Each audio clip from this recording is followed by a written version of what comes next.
Deux choses dans mon intervention aujourd'hui qui sera brève. D'abord, l'actualité, les événements qui semblent se précipiter en France, pas qu'en France, mais en France en particulier, avec l'émergence au cours des dernières semaines du mouvement des agriculteurs, sous la houlette de leur principal syndicat, encore que, car il y a manifestement des fissures, des dissensions à l'intérieur d'un syndicat qui est réputé pour être un rouage du pouvoir.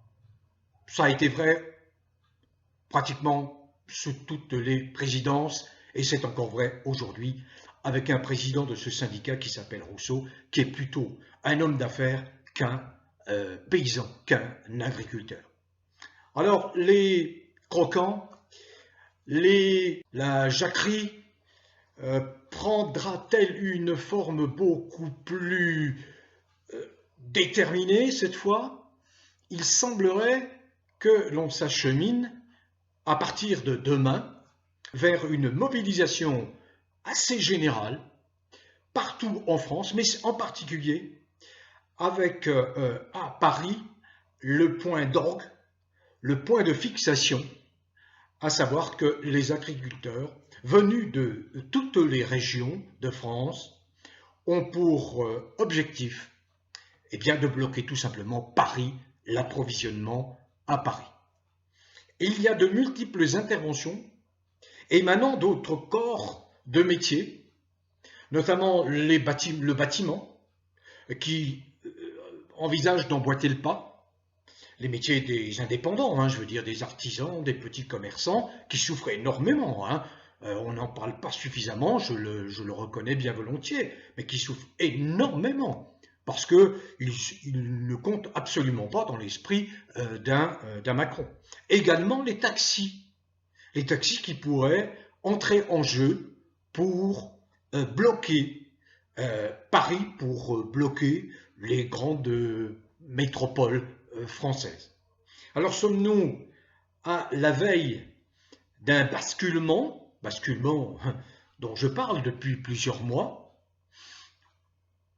Sont-ce les agriculteurs qui vont enfin allumer la mèche, enfin permettre à ce pays qui n'en peut mais, qui ne respire plus, de supporter ce gouvernement qui n'en peut mais, de devoir courber l'échine, accepter tout et n'importe quoi, des fausses crises sanitaires, des fausses mesures de sécurité, de la restriction de la liberté d'expression, devoir renoncer, les gens, renoncer à leur attachement à leur pays France, sous prétexte que maintenant il n'y a plus de pays France chez ces illuminés d'européistes qui ne voient qu'à travers cette Europe qui est aux mains de tous les lobbies, de tous les ultra-riches. Sommes-nous effectivement à la veille de ce basculement? Inutile de vous dire que nous soyons actifs ou retraités ou jeunes étudiants, quel que soit notre âge, quel que soit notre statut, quelle que soit notre profession, il y a très peu de Français en France qui sont satisfaits, bien au contraire, de la présence d'un Macron qui est revenu au pouvoir par je ne sais quelle magouille que tous les Français, quelle que soit leur cause, rejoignent ce mouvement massif et surtout qu'il ne se produise pas ce qui s'est passé avec les gilets jaunes, qu'on laisse quelques hussards continuer à se battre en rase campagne après avoir été sauvagement matraqués par un dictateur fou, tyran, déviant qui s'appelle Macron.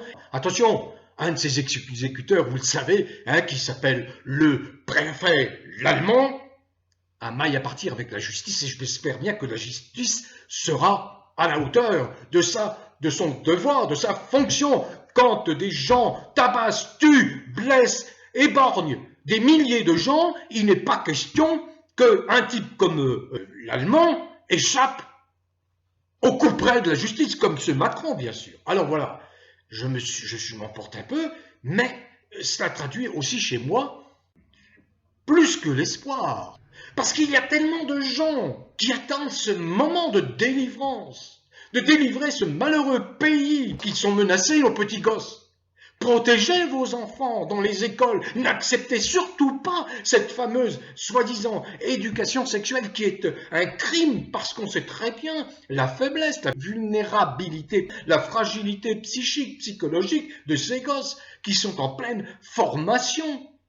Eh bien, ne voilà-t-il pas, c'est ce que je vous expliquais dans ma précédente vidéo, que M. Gabriel Attal, qui ne fait pas mystère de son orientation sexuelle, qui ne fait pas mystère d'être en couple avec un autre ministre, Olivier Véran, alors qu'il était pacsé avec un autre ministre qui s'appelle monsieur Séjourné. Je vais citer, parce que c'est très très grave, et je vous renvoie toujours à ce site qui est aujourd'hui un site de référence, le site de Ronald Guillaumont, profession gendarme. C'est là où vous allez découvrir cette information qui précise bien la menace qui pèse contre nos gosses.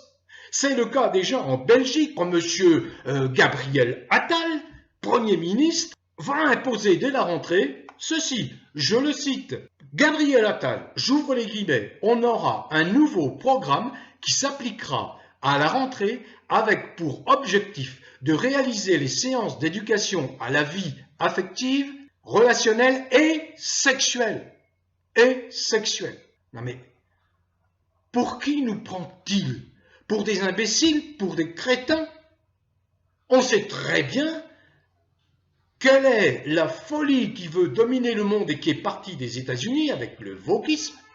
On sait très bien que des illuminés nient la nature et qu'ils veulent absolument imposer un fait qui ne repose sur aucune démonstration scientifique, c'est-à-dire la théorie du genre. Il n'y aurait plus de genre, il n'y aurait plus de sexe. Il faut respecter la nature. La nature va se venger. Allez lire cette publication sur, je vais mettre bien évidemment le lien, sur Profession Gendarme. Il y a des associations courageuses qui sont au front pour défendre nos gosses, notamment l'association SOS Éducation. Il y a également une pétition dont le titre est le suivant, non à l'idéologie du genre, qui fait croire aux enfants qu'ils peuvent changer de sexe d'un coup de baguette magique. L'idéologie du genre n'a pas sa place à l'école. Donc voilà, l'association SOS Éducation, qui bien évidemment est menacée par le fasciste, dictateur, tyran, parce qu'elle dérange, parce qu'elle s'appuie sur les analyses, sur l'expertise d'éminents spécialistes de la question, des pédopsychiatres, des psychiatres, et on voudrait nier le savoir de ces personnes qui ont consacré des années d'études à ces spécialités. Bon vent à tous, croisons les doigts pour que enfin, grâce cette fois aux agriculteurs qui allument la mèche, pour qu'enfin, tout ça explose et mette un terme à 6 ans, 7 ans d'infamie, d'abjection, d'horreur. Bon vent à tous. Continuez à cultiver le bien-être. Portez-vous bien. Prenez soin de vous.